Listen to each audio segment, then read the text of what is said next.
Welcome back to another installment of this incredibly long title, or bite-sized member for short. Allow me to start this video off with a disclaimer. This video was requested from me by the following comics creator, Nathyn Masters, which is so fucking amazing. I only have 50 subs and I was asked to review someone's comics, oh my fucking god. And he was also kind enough to send me the PDFs to all of his comics in order to make this video possible, but none of that will change my opinion on any of his comics. This video, like my others, will be 100% unfiltered and unbiased, and I do not bash anything unless it's truly awful and or is made by awful people. Whatever the comic, no matter how good or bad, I will do my best to critique the work and offer my opinion on how to improve it, which is what I plan on doing today with the 3 self-published titles from Nathyn Express: Zombie Girl, Epitaph, Bread and Salt, and Victor Locke Demon Hunter. I'm sad to say these are the first comics I don't recommend to anyone. These comics are very poor quality with low-skill artwork and writing that are not worth the asking price for the physical versions, but it doesn't have to be that way for long, because there's room to grow here, Nathyn. You just have to fix a lot of the easy mistakes and keep growing your skills. So I want to help you by pointing out the biggest mistakes that you make in these works. First off, the writing. Epitaph and Victor are littered with exposition dumps, and they are in the worst way possible. No one wants to read a page of text with a character standing in a stiff pose. It's a headache and a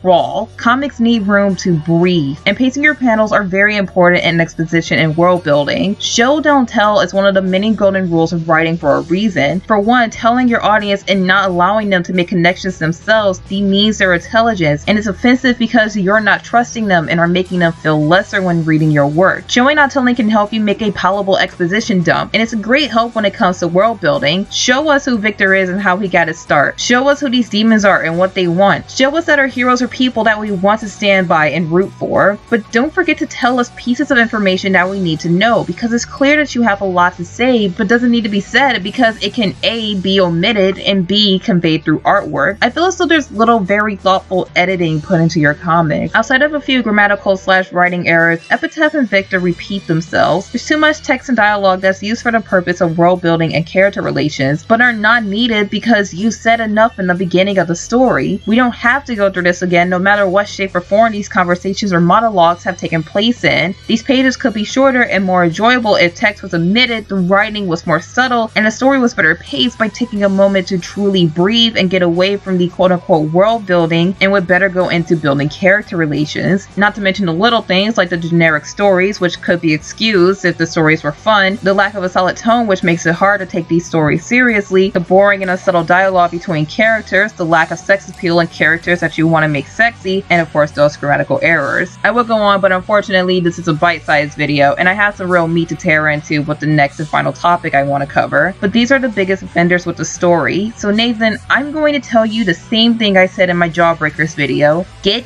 an editor, someone who loves comics as much as you, with a library of knowledge on story writing and telling and comic creation and theory, and who won't half-ass their job and really cares about what you're making, because we all know what happens when you have people who don't. Okay, now we get to this part of the video that I've been waiting to make.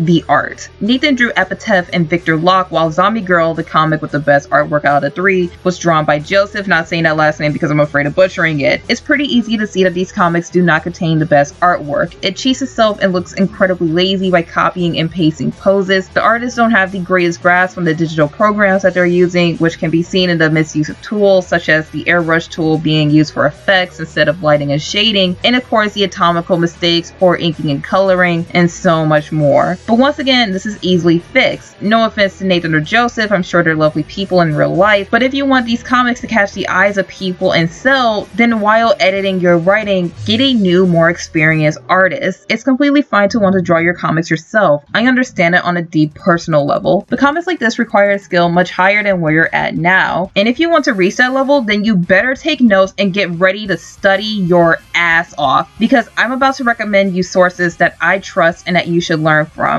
To learn the basics of drawing digitally from simple, easy to understand videos, the website Control Paint has a large library of free 5-minute long videos to learn from with free to use digital brushes. To learn human anatomy, something that is very important when drawing superhero comics, the YouTube channel Poroko has a playlist of over 90 videos that breaks down the different parts of the human body and dissects the anatomy with important information to keep in mind. Something that was once complicated is now simple and easy to draw. To learn how to practice efficiently, the YouTube channel channel Sayaka made a helpful video in 2016 on a method called alternative drawing. You have to watch the video for yourself to learn more. I quite enjoyed Lavender Town's video called Ink This Not That, which covers the very basics of inking, and what she says in her video should be taken note of. Draw with Jazza has helpful videos on drawing fundamentals such as body type and construction, perspective and composition, also very important when drawing superhero comics, drawing at angles, and much more. And of course, anything else that you need to know, such as how to draw elemental magic like the kind Victor uses, is a quick Google search away. The comics put out by Night Phoenix Press may be extremely poor, but like I said, it doesn't have to be that way, because the beautiful thing about creators is that we grow as we create. We have evolution and improvement by our side as long as we really work at it. A quote that I always tell myself is, the first is always the worst. Nothing will work out the first time around because it's the first time you're doing it. It's a journey that we take while growing our skills, and what we create while doing it is what matters the most. I don't expect my first webcomic to be good because it's my first, but I want to create for a living, and making these videos and a webcomic is the jumping off point to growing my skills as said creator. I hate myself in my work. I really fucking do, don't get me wrong, but what keeps me going is how much I love creating, how it's the only thing I'm good at besides doing nothing and playing video games, and because the first is always the worst. Remember that while you continue to create.